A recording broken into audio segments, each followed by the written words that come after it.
Dogs कितना है, एक कुत्ता कितना है, एक शेर कुत्ता है, एक बिल्ली कितना है, चीता कितना है? चीता कितना है, उसका हिस्सा है मगर या आदमी का हिस्सा नहीं है।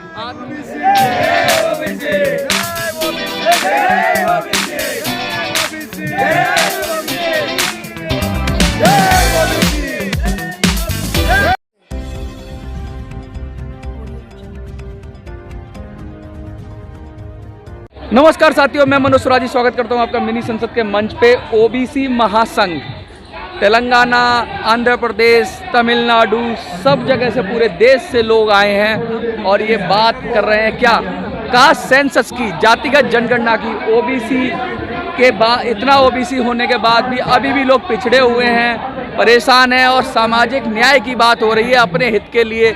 जब बाबा साहब ने संविधान बनाया तो बताया किस तरीके से क्लासेस में रखा लोगों को, और ओबीसी क्लास की हालत अभी भी बहुत ख़राब है। ताज़ा प्रकरण में बता दूं कि ओबीसी की बात पर राहुल गांधी की संसद सदस्यता जा चुकी है। बहुत सारी प्रॉब्लम है ओबीसी समाज के अंदर। कुछ लोग आए हैं, हम बात करेंगे। Sir, where are you come from? हमने हैदराबाद से आया है, तेलंगाना से आया है। मेरा नाम विक्रम गौड़ है, OBC student association central committee president हूँ। हम लोग 1600 किलोमीटर ट्रैवल करके या जंतर मंतर पहुँचे, क्योंकि ये जितने साल से अपन को इंडिपेंडेंस मिला अभी तक भी ओबीसीओं का प्रॉब्लम सॉल्व नहीं हुआ। Till today also OBC are facing many problems regarding education और कास्ट सेंसस और रिजर्वेशन। अभी तक हम लोग सोचे मोदी जी ने ओबीसी आया, ओबीसीओं का तकलीफ पूरा चलेगा, और आज तक भी एक ओबीसी का प्रॉब्लम भी नहीं गया और बढ़ गए प्रॉब्लम्स, मगर एक भी सॉल्व नहीं हुआ। यूथ कैसा छला हुआ महसूस करता है? उसको क्या लगता है यूथ को कि हमारे साथ धोखा हो गया, जुमला हो गया? क्या लगता है? 110% ओबीसी यूथ को और विद्यार्थियों को धोखा ही हुआ।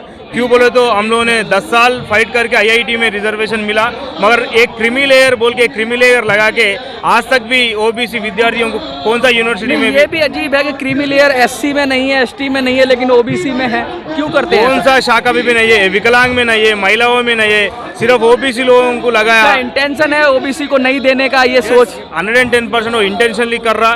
क्यों बोले तो इससे पहले काका कालेरकर कमीशन में डाल के वो कमीशन निवेदन दिए, तभी जब जवाहरलाल नेहरू कैसा किया वो कमीशन निवेदन को बाजुक रख के आज भी हम लोग सोचे। क्यों बोलते राजनाथ सिंह ने सबके सामने बोला ओबीसीओ का सेंसस होना, ओबीसीओ को हिस्सा मिलना, और आज तक भी एक हिस्सा का छोड़ो सेंसस करो बोले तो भी नहीं करा। क्यों? जातिगत जनगणना की बात लगातार उठती है, बहुत सारी छोटी रीजनल पॉलिटिकल पार्टीज इसको उठाती हैं, लेकिन जो बड़ी पार्टियां हैं वो उस पर ध्यान नहीं देती हैं। क्यों होनी चाहिए जातिगत जनगणना? जाति जनगणना क्यों होना चाहिए बोले तो लोकल बॉडी रिजर्वेशन से, लोकल बॉडी रिजर्वेशन किस ओबीसीओं को नहीं मिले। मंडल कमीशन सिफारिश के बाद में इम्प्लीमेंट हुआ, जो मंडल कमीशन ने 27% इम्प्लीमेंट किया। आज देखे तो यूपी में लोकल बॉडी रिजर्वेशन ही निकाल दिया। हम लोगों ने सुप्रीम कोर्ट को गया, सुप्रीम कोर्ट और स्टेट हाई कोर्ट क्या बोल रहा बोले तो पहले तुम्हारा जनाभा कितना है, what is your census, census आप दिखाए तो हम लोग रिजर्वेशन दे सकते, नहीं तो तुम्हारा रिजर्वेशन नहीं मिलता। क्यों बोले तो as per the constitution SC ST वाले को मिलने के बाद ओबीसीओं को देना पड़ता।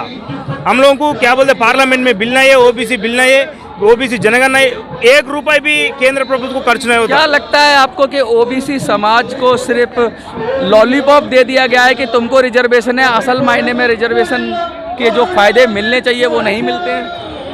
एक्चुअल क्या है बोले तो सिर्फ ये देश में अभी 2023 में ओबीसीओं को रिजर्वेशन नहीं है, फॉरवर्ड कास्ट वाले को ईडब्ल्यूएस रिजर्वेशन है, और एससी एसटी को कैसा भी मिलना, और उन लोग जनाभा कितना है उन लोगों की भी उतना देना बोल के हम लोग डिमांड कर रहे हैं। 50% से ज़्यादा ओबीसी, ऐसा कहा जाता है कि देश का 50% से ज़्यादा ओबीसी क्लास है, और उसके बाद फिर ऐसा क्यों हो रहा है? वही सुप्रीम कोर्ट बेंच भी वही पूछा, तुम्हारा विदाउट सेंसस हम लोग कुछ भी नहीं कर सकते। क्यों बोले तो तुम्हारा परसेंटेज क्या है, अभी तक 27% मिला नहीं हुआ है। अभी तो परसेंटेज ही तय नहीं हुआ है। तो क्या लगता है कि इससे क्या जाति का वो जो जातिगत भेदभाव है वो नहीं बढ़ेगा अगर जाति के आधार पर जनगणना होगा तो? आज तक क्या हुआ बोले तो ये ओबीसी लोगों का जनगणना नहीं है, ओबीसी विद्यार्थी लोगों को रिजर्वेशन नहीं है, और पार्लियामेंट असेंबली सेक्शन में पॉलिटिकल रिजर्वेशन नहीं है।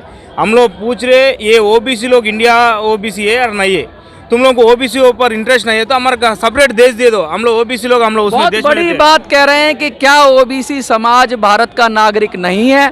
अगर नहीं है तो क्या वो अलग देश बना लें?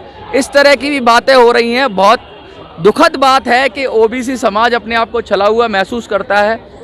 मोदी जी से क्या कहना चाहेंगे? मोदी जी को मैं कह रहा हूँ, मोदी जी हम लोग किस्सा हिस्सा भी हम लोग नहीं चाहिए। हमारा जनाबा कितना है, हमारे को उसका हिस्सा मिलना। और आज तक बोले तो एक कितना, एक डॉग्स कितना है, एक कुत्ता कितना है, एक शेर कितना कुत्ता है, एक बिल्ली कितना है, चीता कितना है? चीता कितना है, उसका हिस्सा है, मगर या आदमी का हिस्सा नहीं है। आदमी का हिस्सा नहीं। जिसकी जितनी भागीदारी उसकी उतनी हिस्सेदारी, इस तरह की भी बातें होती हैं। सब चल रहा है। हम लोग ये केंद्र प्रभु से विनती कर रहा है, सब शाखा है, टूरिज्म है, स्पोर्ट्स है, कल्चरल है। अभी तक एक ओबीसी हम लोग पूछ रहे हैं, मोदी साहब आप कभी भी before election you said that मैं ओबीसी बैकग्राउंड हूँ, मैं ओबीसी वाला है, ओबीसी पूरा हम लोग ओन करना बोले तो हम लोग सोचा साइम भी है ओबीसी बोल के सब वोट दे के आपको प्राइम मिनिस्टर बने। तो आज तक एक ओबीसी मंत्रालय नहीं है, ओबीसी मंत्रालय नहीं है, ओबीसी का आयोग की बात कर रहे हैं आप? बजट में ओबीसीओं को नहीं देता। ये पूरा टैक्सेस कौन बन रहा, देश भर हम लोग बन रहे। 70 लाख पीपल, 70 करोड़ पीपल है ओबीसी वाले।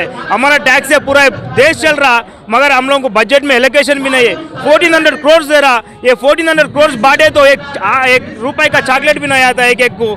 इसलिए हम लोग बोल रहे हमारा हिस्सा गिनना, हमारा बजट देना, हमारा मंत्रित्व शाखा होना, हमारा बच्चों को रिजर्वेशन मिलना, हमारा विद्यार्थियों को रिजर्वेशन मिलना, हमारा यूथ को रिजर्वेशन मिलना। ये नहीं करे तो हम लोग ये केंद्र प्रभुत्व वालों को छोड़ने वाले नहीं है। कैसा भी ये मोदी साहब और प्रभुत्व को कैसा भी हो हम लोग उतरने का कोशिश ही करते। हमारा विनती है कि हमारा क्या है, हमारे को देना बोल के इतना दूर आया। समाज में गुस्सा है ओबीसी समाज में, और सीधा सीधा कह दिया है कि अब हम अपनी हिस्सेदारी लेके रहेंगे। बहुत हुआ जनता पर बार। अब की बार जो है ओबीसी समाज की सरकार, इस तरह की बात हो रही है कि ओबीसी समाज अब रुकेगा नहीं, झुकेगा नहीं और अपना हिस्सा लेकर रहेगा। हैदराबाद से आए हैं, पूरी शक्ति से हैं, युवा हैं, हजारों सैकड़ों युवाओं की टीम खड़ी हुई है, देख रही है मोदी जी की तरफ आस भरी निगाह से। कब मिलेगा उनको उनका अधिकार? जंतर मंतर से मिनी संसद के लिए मैं मनोज सुराजी। जय हिंद, जय भारत।